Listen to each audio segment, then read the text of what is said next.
Welcome in, everybody. Wednesday, Maize and Blue Reviews. Good afternoon, Michigan football. Joined by Jim Scarcelli, the former Wolverine, longtime high school coach. Scar, it is great to see you. How you doing?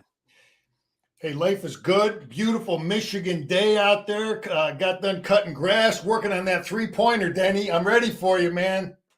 They're dropping. You don't want none.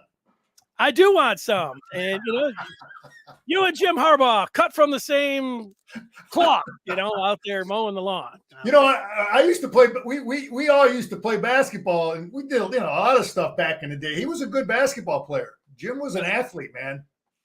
Yeah, I played hoop with him, and all the guys. We used go up to the CCRB and play, but yeah, he was a pretty good player, competitive, man. You might get an elbow. That's okay. I'm gonna come back with one. Yeah, it's not a surprise that the football players, a lot of football players are really good at basketball. So I've seen some of that down through the years. I've also noticed that Harbaugh was probably pretty good at throwing some of those outlet passes. I remember seeing John Wengler out there bringing the ball up, and Wengler could really fire it, man. He could shoot from downtown, but he could really, he'd get the ball and he could throw it the length of the court pretty easy. Oh yeah, guy was a pretty good quarterback. So that kind of stuff goes hand in hand, right? Yeah, John's another good all-around athlete, just like Jim Scarcelli. Trying, man. A little old, but we still got a little bit going on. Yeah, well, we got some stuff going on today, and for that, we will put it up on the screen for you. Michigan playing some road games this year. It starts in September, and they've got 5 of them. We'll go through, see what Scar's thinking about Michigan away from Ann Arbor this year. Sherrone Moore, the Michigan offensive coordinator and offensive line coach. We've got some tape, drill tape that he had. We're going to show a little bit of it and see what Scar thinks of what the coach is teaching there. If you're a recruiting fan, and every single one of you watching and listening to this, you are recruiting fans, Big Michigan target is down to 3 schools. We'll tell you about that. But Scar, we'll start out with one of those road games. Could be the toughest one, and that is the Penn State Nittany Lions. They have a heck of a team, at least as we're looking at it here in the summer. Some people, Michigan fans, don't like to hear that and they'll think that they're overrated or whatever else. But Penn State, they've got it's going to be a tough game. It was a tough game 2 years ago. It's probably going to be a tough game coming up this year. Yeah, it's always going to be a tough game because they recruit good players, and Franklin's a good coach. And I looked at their quarterback. So I looked at their spring game, and they got 2 good quarterbacks. They played them a lot. They've got some repetitions. The big tall kid, Allard, decent feet. And then he's got another kid, looks just like a McSorley type kid, young kid, Bo Arbula. So he's got 2 kids battling it out. One kid is more of a runner. The other kid's a tall kid, but they both were highly recruited kids, and they look pretty good. So I would say their quarterback position has they're talented kids. I would bet he plays them both. So they got decent-looking quarterbacks. They got really good running backs. They got 2 really good running backs. And this Singleton kid and this Allen, they're good. They're tough. They're fast, highly recruited. So, it's going to be they're good. They got good running backs, good quarterbacks. Their offensive line, that's where I think we got better players. I think we're going to outcoach them there too. I think I looked at their offensive line, and I see Michigan having more depth, better players. And we'll look at that Sherrone Moore tape, and you'll say, we're better coached better. But I think Franklin's a good offensive coach. He's unpredictable. I respect guys that are courageous. He's courageous. He's risky. He don't care. He'll do some things out of the mold. So he's a good offensive coordinator. I think he's a good play caller. I think we're better at offensive line. Tight end, they got some good-looking players. I think our guys block better. I think we just emphasize it more. I watched them in the game. They do a decent job blocking, but I just don't think they're in a hole. I think we're going to outcoach them there. The receivers are probably a push. Looking at their receivers like ours, nothing great, nothing advantage, disadvantage. Looking at their defense, yeah, good players. They've recruited good players. But, Danny, the biggest reason, the big difference in this game, why I think we're going to go down there and win again, is our defensive coordinator is better than their defensive coordinator. I think our whole system defensively, and I think our offense helps our defense more. It helps our defense go through the whole Big Ten season. So I think Minter's going to outcoach Manny Diaz again. But they do have good quarterbacks. They got good running backs. And it'll be a hell of a game. We got 5 tough road games, Denny. 5 tough. All 5 of them are going to be tough. So we're going to talk about that in a minute. But when I look at Penn State, you know what I like? People might not think about this. We played Michigan State earlier on grass. So we go there, we play on grass, and then a couple of weeks later, we go to Penn State, play on grass. So I like that. That's good because you don't put the grass shoes on many times in practice. I know when I was playing, we just you wore them against Purdue. That was about it. So anyway, it'll be a heck of a challenge going down there. But I think we have advantages at certain positions. I don't think they're better than us at any position. There's a lot of positions I'd say are kind of a push. Yeah, I watched that spring game as well. The one player they didn't have is they didn't have their best offensive lineman, their left tackle. He's not only their best offensive lineman, he's the best offensive lineman in the Big Ten. He's the best offensive lineman in the country, the kid that they'll have at left tackle. So they will have the best offensive lineman. It doesn't mean they'll have the best line. And even Matt Millen, who was watching and did the broadcast, did the color analyst, the former Nittany Lion and former Lions GM coach, or former Lions GM, he made the point late in that game. It's like, ooh, this offensive line, basically like, man, they got a long ways to go. So I think they'll be looking for number 10 was all right as a receiver, but they look like they would be sniffing around the portal to see if they could get another pass catcher. They didn't look like they were too hot when it came to wide receivers to me, but all the stuff that you say, I'm right there with you. I think you're right on it. I don't know if, again, it's a spring game, but Manny Diaz, the defense looked a heck of a lot more aggressive, blitzing, coming up from all different angles. I don't know if that's something they like to do against their offense. And that's why I like our offensive formations, that we shift them, we move, we do this and that, and we neutralize some of those blitzes and those stunts. But, I like our coaches. I think we got some coaching edges, and we got some position where I think we're better. Yeah, Antoine's saying they're lighter up front. They've been mimicking, according to him, what he's seen Ohio State.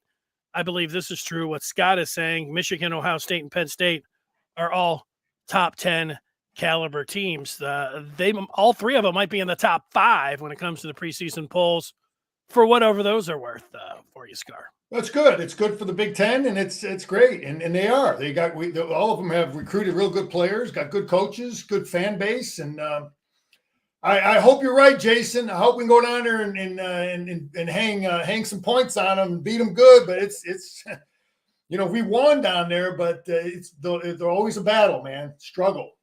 Yeah, I think those are good things to remember. Like, you talk about beating them by 14 points, beating them by double digits, but when they were there 2 years ago, that was a 4-point game, 21-17. You remember Michigan played Nebraska. They only beat them by 3 points. So that was a college football playoff team, and they only won by 3 at Nebraska and 4 at Penn State. They needed to make a bunch. Yeah, Danny, what we do on offense, we're, a lot of times we're not going to hang as many points on people, but it's going to help you on the road.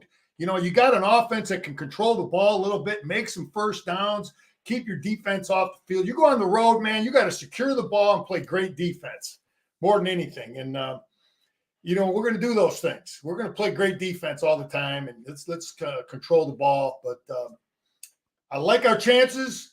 We'll get, we're going to go through. I think Minnesota we'll look at next week, but we already covered Ohio State, Michigan State, and Penn State, our 3 biggest hated rivals, and we're ready for all of them, and we'll keep moving on.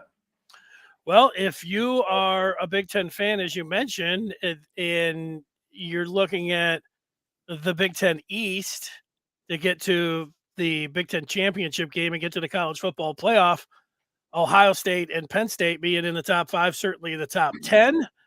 That is going to be the toughest division in college football. I know Alabama's division down there in the SEC, they a lot of times like to claim that, the LSU and whoever else they'll throw in, but, Michigan, Ohio State, and Penn State, it's going to be tough to come up with 3 better teams in the division. Maryland is making strides too. They got Leah back. They're going to be better. That guy Loxley's doing a good job. He's recruiting, and they gave us everything we could handle last year in Ann Arbor.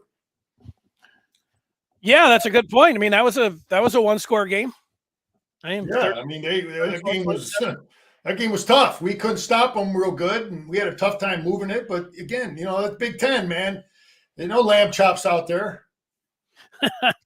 No. Unless you want to. Well, no, even Rutgers might, be tough there. All right, where are we going next, Scar? Well, Danny, I know people talking about Michigan next year, the schedule, this, that. When I look at our schedule, when I look at next year, what smacks me right in the face is those 5 road games. Those every single one of them are going to be a challenge. They're going to be tough. Minnesota, we go to Nebraska. They got the kid from Georgia Tech, good quarterback. They went through the growing pains with them at Georgia Tech. That was a big pickup for Matt Rule. Then we go to Minnesota. PJ's got that program going. He's got good players, and they know what they're doing now. Then we go to East Lansing, then Penn State, and then we go to Maryland. I mean, this schedule is tough. Now, Jim thinks he has his best team, which I do too. I think from a coaching and player depth standpoint, we got everything covered. And I guess I'm just saying, when I look at that schedule, we're gonna do pretty good on that home schedule. The Buckeyes will be a battle, but it's all about the road games and Jim getting that team and these coaches getting them ready to go on the road. And every single road game is going to be tough. There's no lamb chops going to Nebraska with that quarterback and Maryland with that quarterback. And it's just look, they're games we can win. They're games we should win, but they're going to be battles. And that's how I'm looking at it. And we'll be ready to go. Yeah, and 2 of the last 3 are on the road, and they might be their 2 toughest road games, at Penn State and at Maryland before Ohio State at the end. If Michigan, of course, if they're undefeated at that point, you're playing for a championship in November, but going to Penn State, going to Maryland and Ohio State, that'll be a tough 3-game gauntlet for the Wolverines, no matter how good. Even if they're their best version of themselves, that's going to be tough. Yeah, Danny, but that gets back to why I always talk about depth. And as a coach, I understand. You go those 3 guys in a row at the end of their, is that how we finish up? Penn State, Maryland, Ohio State? Yep. Anyway, that you got to, because you don't know who's going to get banged up. You just don't know. And sometimes it comes down to who develops more depth in the spring and in fall camp, and who's recruited better, who's got more depth, who's playing more guys. So that when you get to those games, then you can't, the coach that's got injuries, I got injuries. Well, you didn't recruit good enough. You didn't develop enough depth. Don't blame it on injuries. And, we lost our best tight end before the season even started last year, and we just kept on rolling. We lost our quarterback and had a great season still. So that's depth, that's coaching, that's a plan. I disagree. I think Maryland is, anytime you got that quarterback back at Maryland, I know we just had a couple of call-ins that aren't too big on Maryland. I just think when you got that quarterback back, now Mike Loxley lost his offensive coordinator, but they gave us a hard time stopping him last year. Danny, they did. We had a hard time stopping Maryland. So I give their coaches credit, and you got that darn Leah kid back. So that is not a lamb chop game. I'd like to think it would be, but I just don't see it. I agree with you. It's going to be a tough game. I mean, it's a game we should win, but it's going to be a tough game. Yep. Are you ready to go to this drill tape? Yeah, we're just, a buddy of mine pointed this out to me, Denny. And we talk about, we won this Moore Award 2 years in a row. Well, there's reasons for those things. Yeah, you recruit good players, but I'm just going to shut up and let him talk a little bit. You can listen. Oh, I didn't put you want the audio. Oh, you don't have the, okay, well, I'll just, okay. I didn't know if you had, okay, well, then I'll just go through some stuff. I can do it if you want it. It's just, I usually you don't. You want the audio or? Yeah, go ahead. Let's listen to him if you can a little bit. Well, I can do that. If it slows you down too much, I can talk about what he's covering. It's not going to slow me down. I just have to hit a button or two, which I can do. A friend of mine sent me this, and I was just really impressed with, coaches, you got to coach the little things in terms of being a great teacher of technique. And I watch how he's teaching, and all those little things matter, in terms of footwork and pad level. And he's got them coming out of the chutes.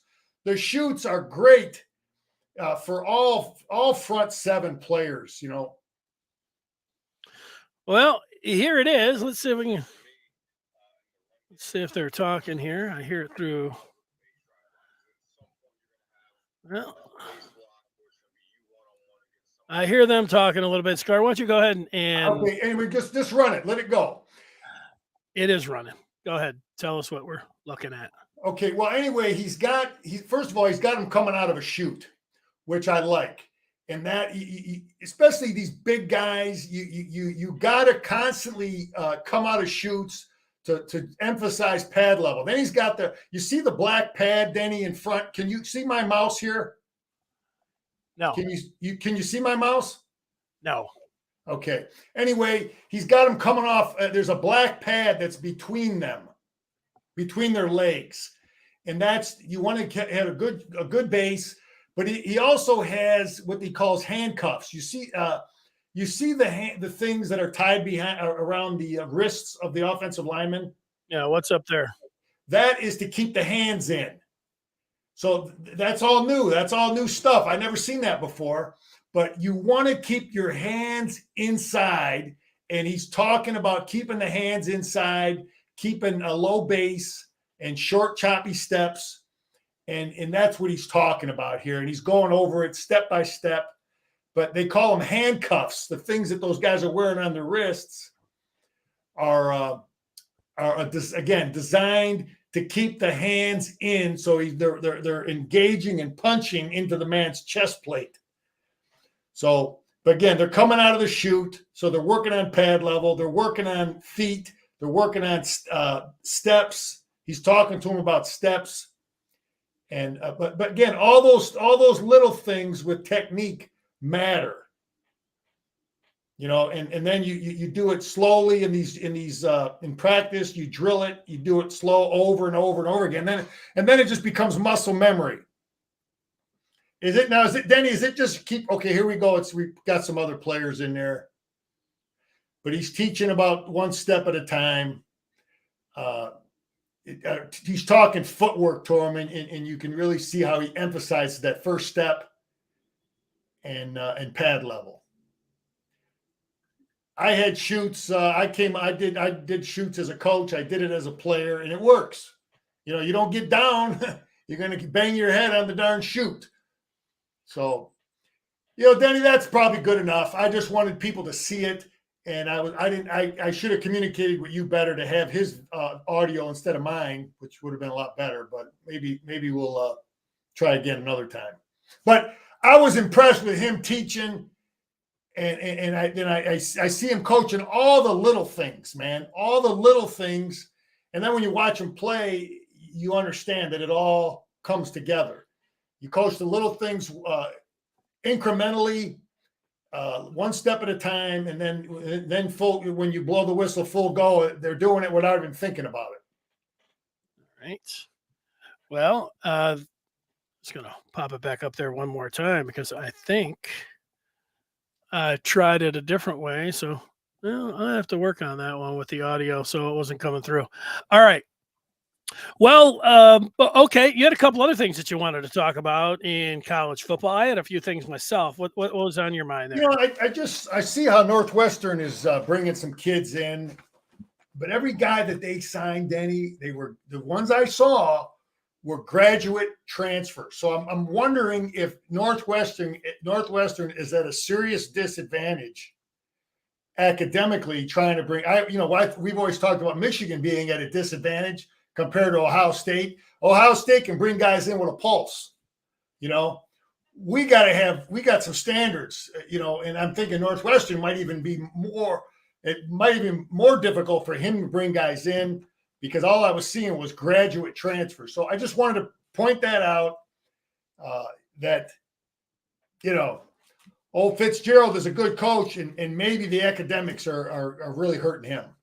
Well, people want to talk about academics all the time and feel like they know what the admission standards and everything else is. Besides the Northwestern, they're the ones that they don't have any wiggle room when it comes down to basic admissions. I mean, you have to get into Northwestern. You had to get into Northwestern like any other student. So it wouldn't surprise me if their transfer standards are going to be higher than everyone else.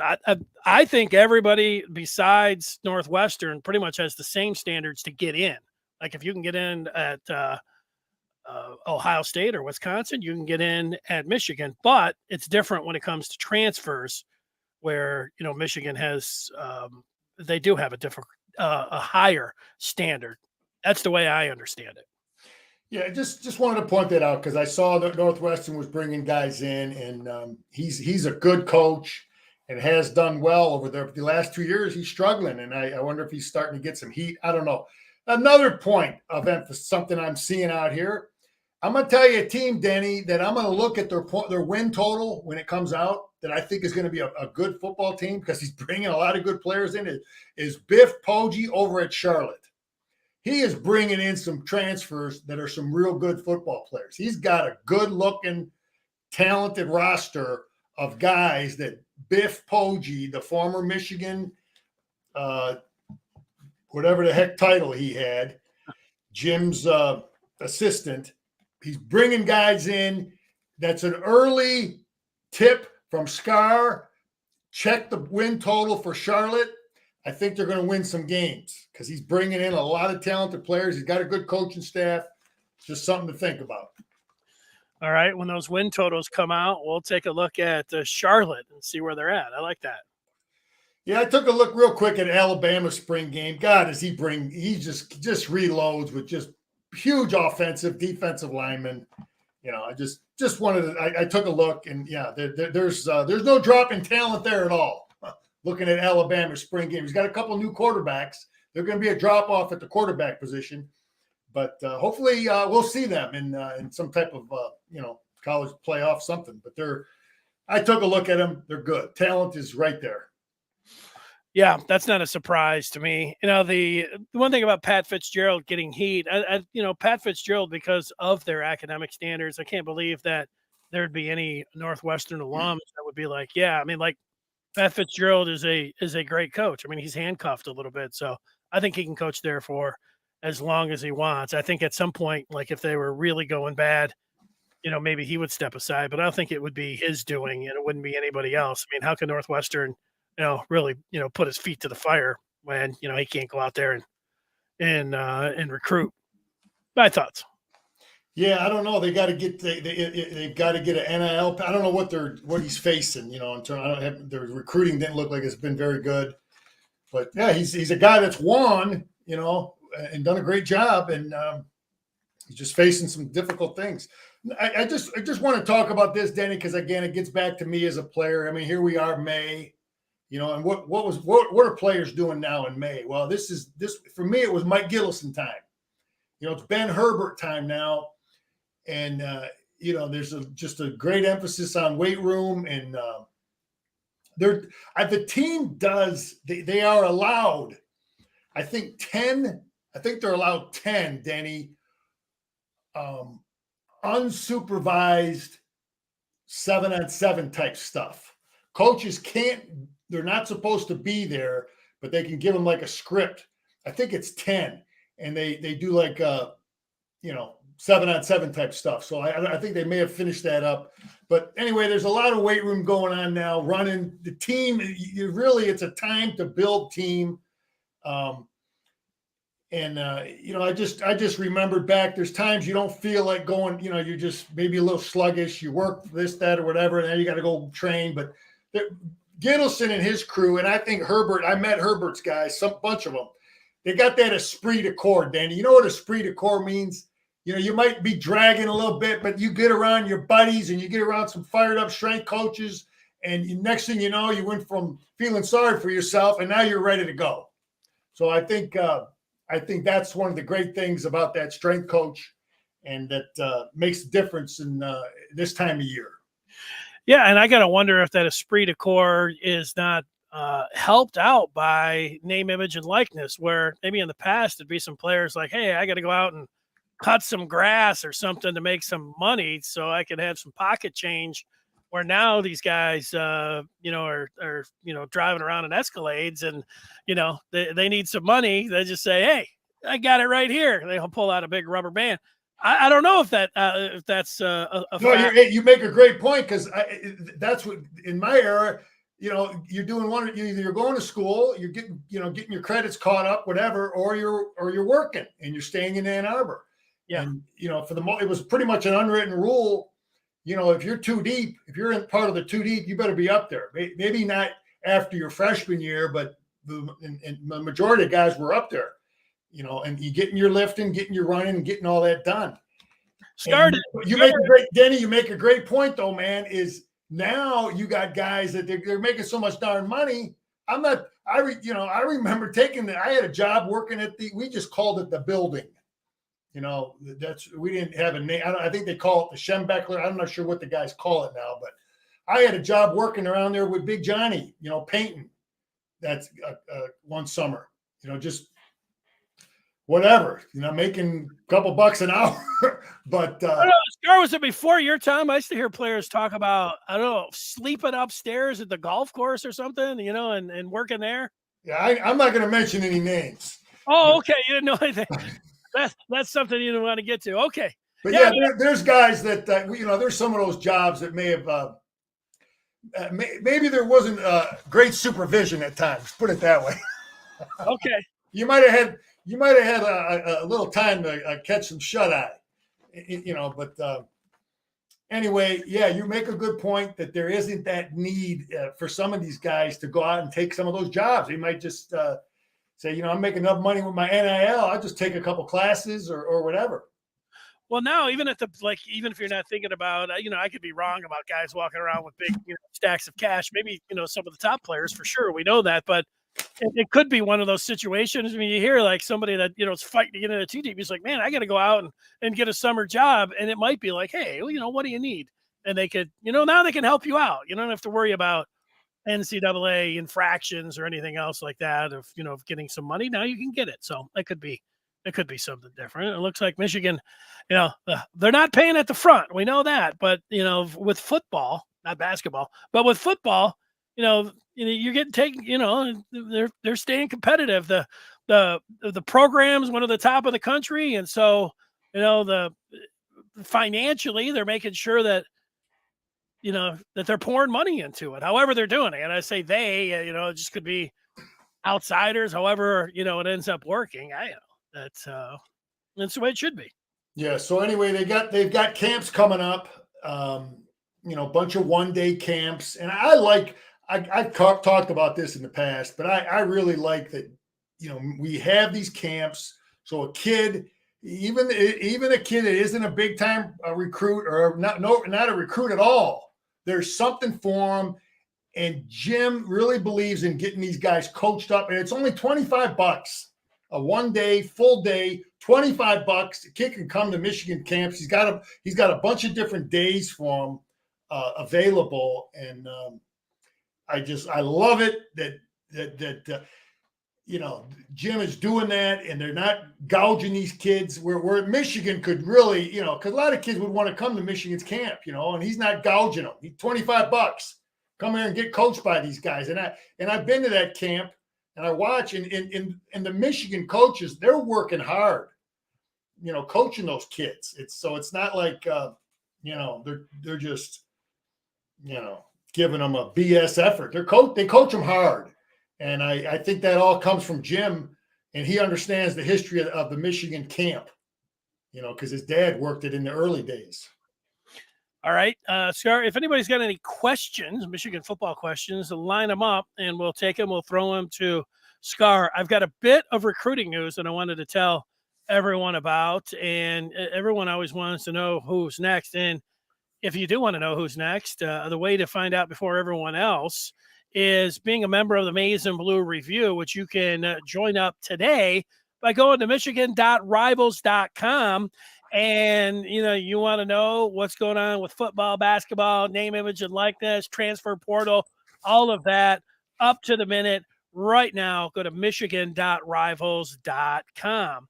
And Michigan, you might be familiar with the name if you pay attention or if you watch this show, to a linebacker from Maryland, Aaron Chiles. Back in early March, he was at Michigan. He's expected to come back in June. He had, I don't know, was it a dozen, at least 10 schools that made his initial list, but just yesterday he trimmed the list down to 3. He's from Maryland, so Maryland makes the cut. Florida, and right there in the middle is Michigan. And Michigan wants this guy. They want this kid out of Olney, Maryland, who started out as a fullback when he was in 8th grade. And, they recruited him into play at Good Counsel in Maryland. And he's one of the top players in the country. The Wolverines would love to get this guy. Yeah, I looked at some film. He's a great athlete. He's a great player. And that's the big thing is Maryland, because the kid's thinking, okay, what is Maryland doing? Do I want to stay home right down the street? Everybody can come see me play. But I want to win a championship. Harbaugh's winning championships. Mike Loxley's talking about it. He's done some decent things. So that's, I've been there, man. I was in that same kind of mindset. I looked at Michigan State a little bit. They weren't winning nothing. Schembechler pulls out a tray of rings. So that's, and then Florida, what do you got? The new coach down there. I don't know what he's seeing in Florida. I bet that's coming down to Michigan or Maryland for that kid. Yeah, and we'll remember the position group coach now, Chris Partridge, who is known as an outstanding recruiter. I'd imagine that doesn't hurt having Partridge. Yeah. Is that what you understand? He's the lead guy on this kid? I don't know that. I just know that obviously he's the position. Yeah, well, we've done well in Maryland, but Loxley is making it a little tougher lately, and now he had a decent year. So that's what that kid is dealing with. He's trying to make that decision. Do I want to go play and play in front of 110,000 and play for Big Ten championships, or do I want to believe Mike Loxley and stay close to home so parents can see all this? So, yeah, hopefully we can close the deal here. Yeah, Mark, Chiles' final 12 or his first 12 or whatever it was previously to cutting it down to 3. He had Alabama, Florida State. It was basically a who's who of college football. Georgia, I mean, it was in the top 25, top 10. They were there, and now he's down and whittled it down to these 3. All right, here's a question coming in from Antoine, who says, ask Scar about Michigan's depth chart situation. Where is Michigan hiding these players, or does Michigan have some kind of special way to tuck them away? I mean, I think we've seen, the spring game. We got a good idea about some of the depth at most of the positions. You've got to let these guys play. I don't know that you're going to try to hide people, because if a kid isn't getting reps in the spring game, he's going to want to leave. So I think that we got a pretty good taste of what Michigan is expecting to work with in the fall, based on what we saw in the spring. I don't know if there's any. I'd like to think there might be a surprise or two. Maybe there's some guys that were hurt. Obviously, they kept out which is smart. They kept out the proven guys, He didn't have Keegan in there. You don't need, he didn't have some of these guys. Will Johnson didn't play. You don't need to prove that those guys could play. I don't know that they're hiding in keeping people. I just think they're going to keep the proven guys out of the spring practices that we saw.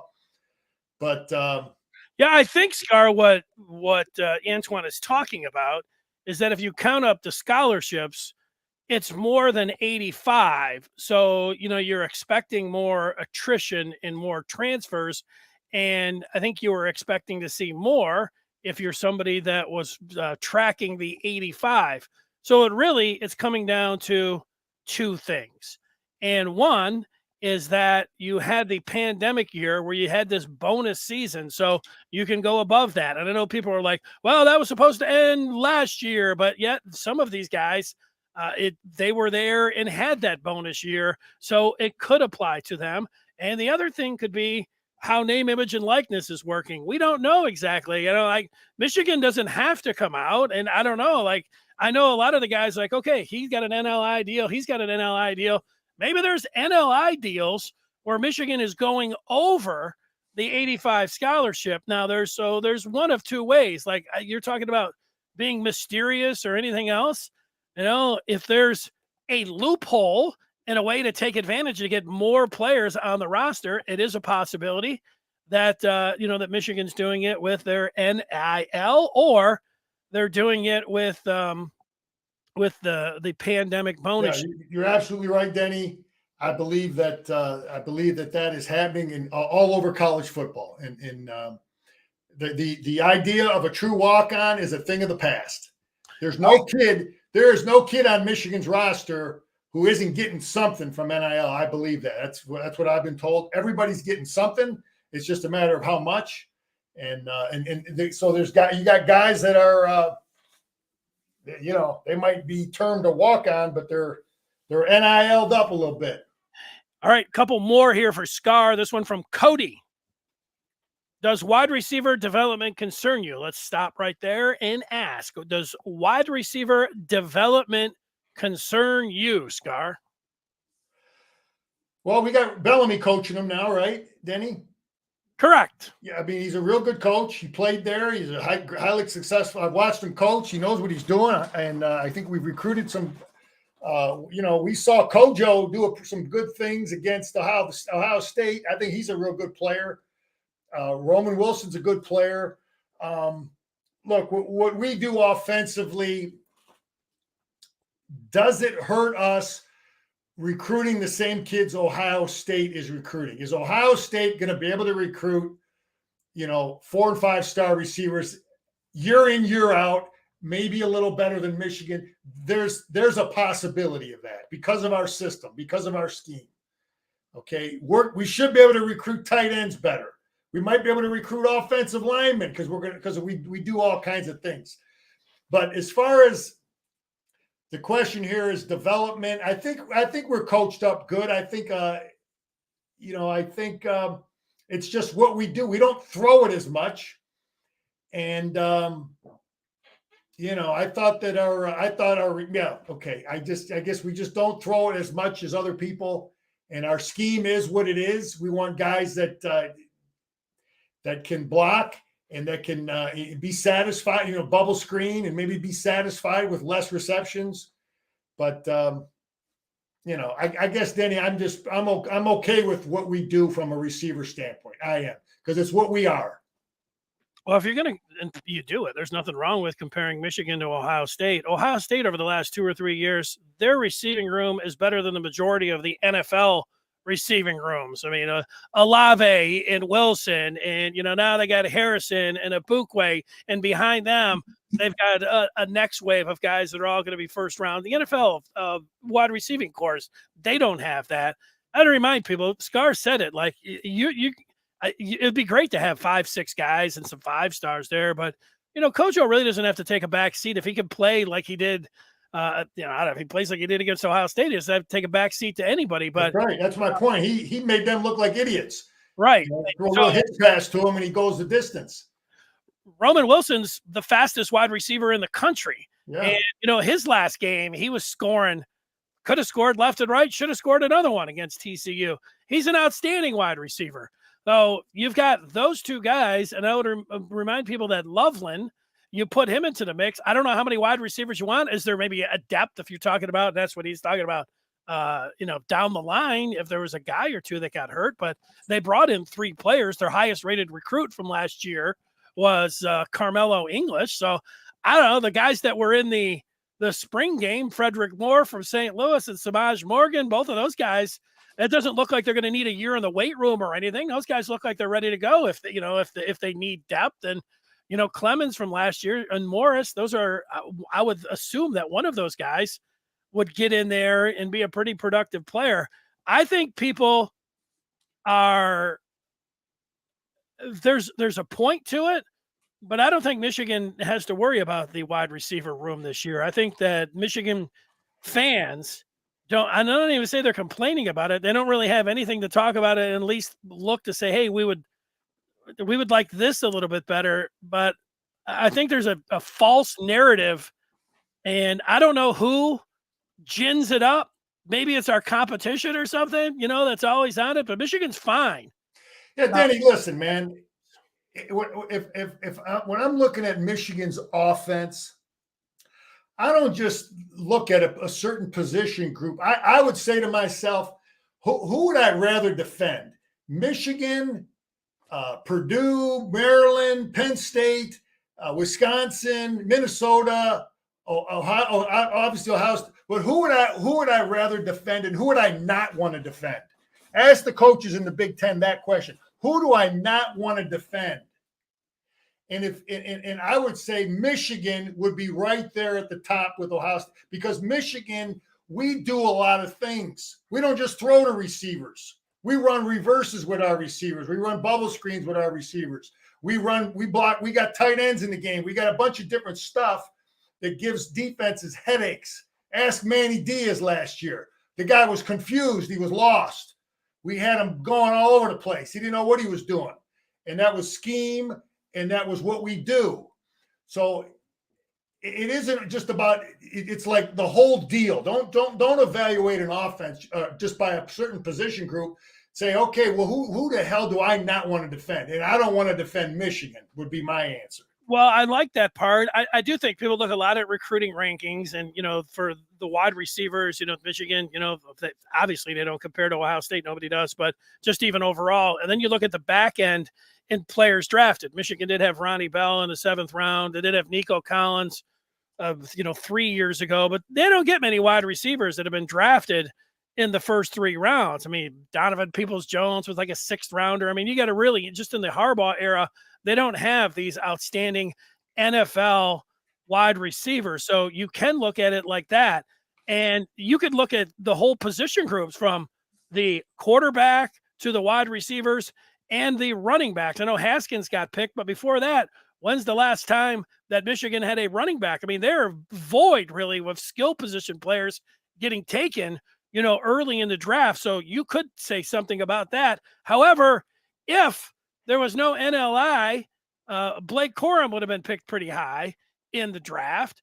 And if you look towards next year, do I think that Cornelius Johnson, do I think that Roman Wilson, do I think that ultimately Colston Loveland? I think those guys you are talking about. I mean, that's the thing. You look at it now, I think you could say, yeah, in the past, and you look at the recruiting rankings, but you look at what's on this team right now, these skill position players, McCarthy's probably going to be a first round draft pick. Corum and Donovan Edwards, these are 2 of the top 5 running backs in the country. So you don't want to talk about one of them getting taken in the 1st round, maybe, but also getting taken in the 2nd round. So they're on their way. I think they've made improvements there. There's nothing wrong with talking about it. I think people harp on. Hey, look, the bottom line is what you run schematically, it affects recruiting. Okay. So it helps you in some kids, and sometimes it hurts you. And we got to find a way to maximize, when it's our advantage. All right, let's see. We've got a few more. And Antonio is saying Michigan's offense is like Georgia. Shadyville says it's similar in a lot of ways. They have a lot of concepts very similar to us. They play with a lot of tight ends. They don't ask their tight ends to block as much as ours, but they do a lot of things like us, you know. Yeah. Well, look, I don't know why people freak out when they talk about, hey, Michigan. I don't know if they model themselves after Georgia. Being a tough, physical defense and a team that wants to pound the ball and be able to throw it. I mean, those are three things that I would think all teams would want to do. And oh, yeah, Georgia, they're trying to put together, and maybe they'll be a dynasty. They certainly have gone back to back. So it's okay.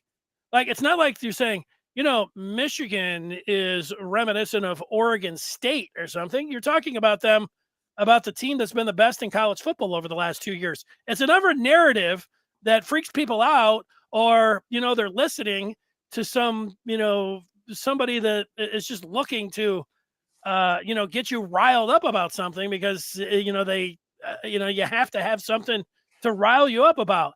The wide receivers and Michigan playing like Georgia, it's okay. They're doing all right in both of those spots. It's all right to talk about. Yeah, I think our offense, when we lost Alls last year, I think we changed a little bit. We couldn't be as many tight end formations as Jim would like to. I think this year, though, he's got 4 guys that I think rotate in, to play some more of those tight end sets. So sometimes your system and your scheme, you got what you believe in spring ball, and then in fall you can't.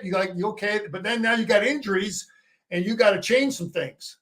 Well, here's the point. This is the one, and Antoine, you are right. This is where it comes up where, Michigan, they can't play this way if they want to win a national championship, because 2 years ago, Georgia, in their entire defense, is now playing for the Philadelphia Eagles, the odds-on favorite in the NFC coming up this year. And yeah, Michigan their strength was running the ball. Georgia's defense was a generational run defense. So yeah, that was going to be a problem for Michigan. It was a problem. It was a problem against the Bulldogs, who had a great defense. And maybe it would have been a problem last year if Michigan got to a championship game. So, but I do think, Antoine and Jim Scarcelli, that Michigan, the way they want to attack, certainly they're going to try to run the ball, and they're going to continue to do it. But with McCarthy, I do think that Michigan's going to be trying to also get chunk plays and throw the ball down the field and connect on them. They had a hard time connecting on plays until the 12th game in the pass game last year, talking about down the field. I think that they're going to do that right out of the gate this year.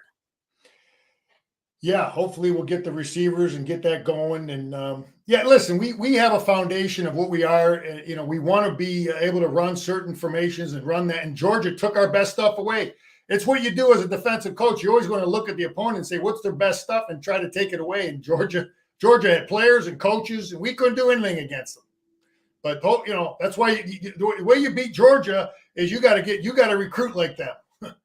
You got to recruit those kind of athletes to give your coaches a chance. And we get this kid from Maryland.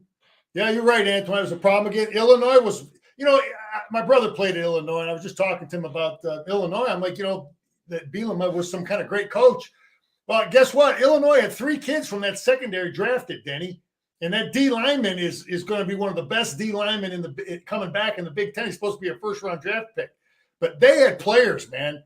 And listen, though, we have at least we have a system that we believe in, that the players know, look, this is what we are. We have an identity. And if the opponent can take our best stuff away, we'll tip our hat to them, and we'll obviously have other answers and do other things, but you got to have something that you stand on, that you hang your hat on, that you stand for. You can't be, Denny, a guy told me this long time ago when I first started coaching, man, you just can't be grab bag every week. I'm doing this week, I'm doing that, I'm doing that. You gotta stand for something. You gotta be known for something. You know what I mean? So that your kids get good at it, your coaches understand it. And Georgia took it away, but we've done pretty well these last couple of years standing on what we believe in offensively. And I think Antoine is right to bring up, and you agreed, with the Illinois game. I would remind Antoine, like you did, about the Fighting Illini secondary. I would also say that Michigan was out without Donovan Edwards in that game. They were going to, I think they could have won by double digits if Blake Corum didn't get hurt. And so they were without their two running backs. I don't think that they had Stokes that was available. They were running Isaiah Gash, on a fourth down play with the game on the line. I don't even, was he fifth string? They were down to their fifth string running back.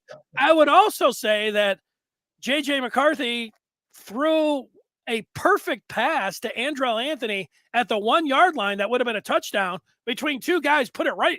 And Anthony, it went right through his hands. It was a complete and total drop. I know that's all part of the game, but it was a problem. They had that downfield passing game. They had their fifth running back. And Illinois' defense, when it was all said and done, statistically, they were top 3 in the country in points allowed per game. Pretty good.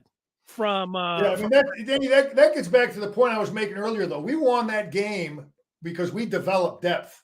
You were absolutely right. We go in there, we're playing with third, fourth, fifth string running backs. We got tight Schoonmakers out. We got all kinds of guys out limping around, and we found a way to win. So that's depth, that's recruiting, and that's coaching. And but we have a system that I am totally satisfied with offensively that Jim runs. I understand it because it's a pain because I got to be able to defend a lot of stuff.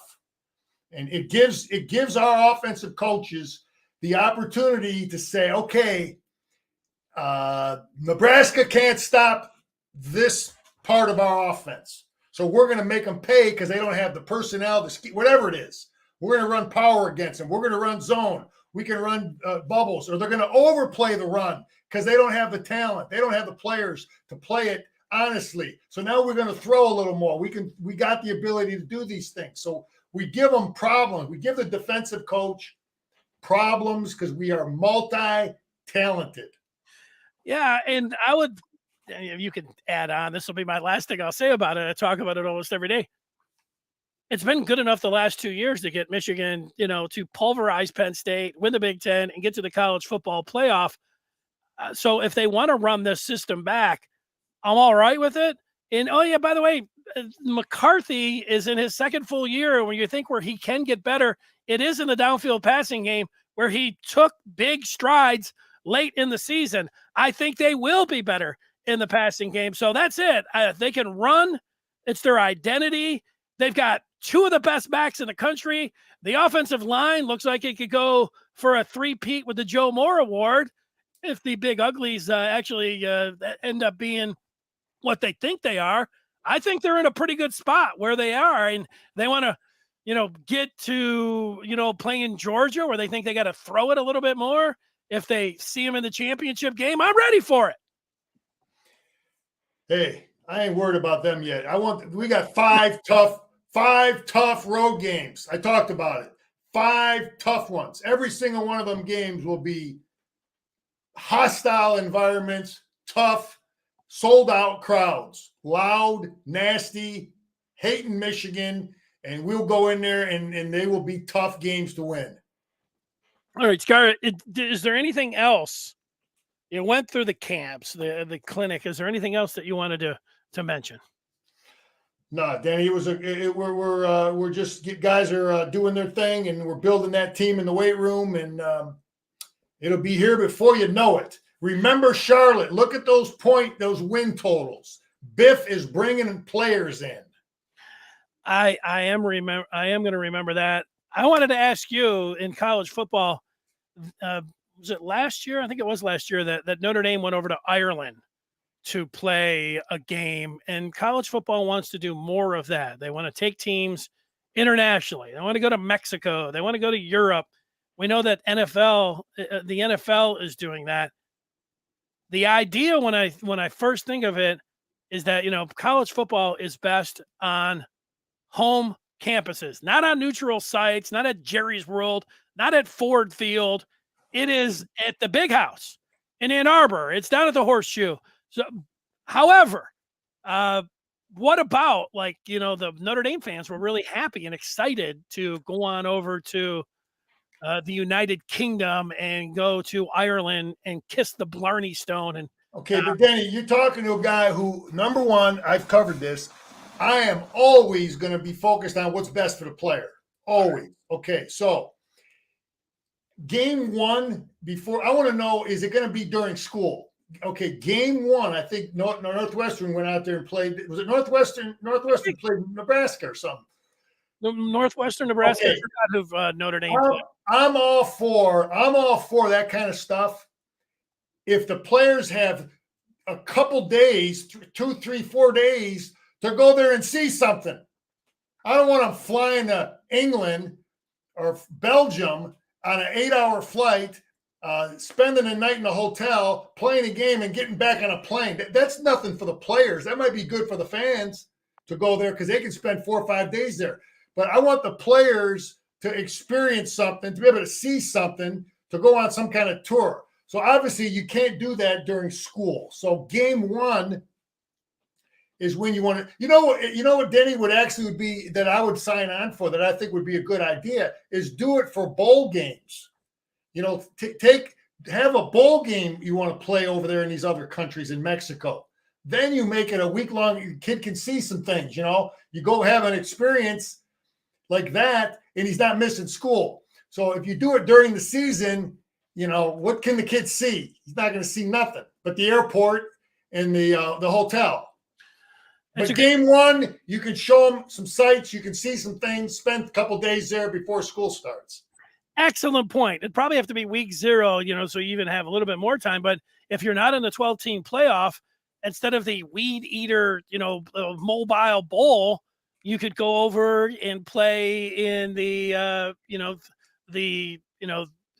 Stuttgart bowl over in Germany. I like that. That would be a better, Jim's already doing it, and we're ahead of the game. I think it affects recruiting. I talked to some coaches and some kids, and don't fool yourself. The trips that Michigan takes with our kids, that helps recruiting.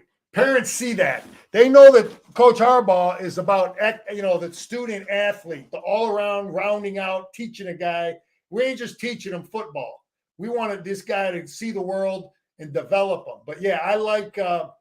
That's a great. I never thought about it. That's when you go to play those out of different country games as bowl games. That would be a great deal.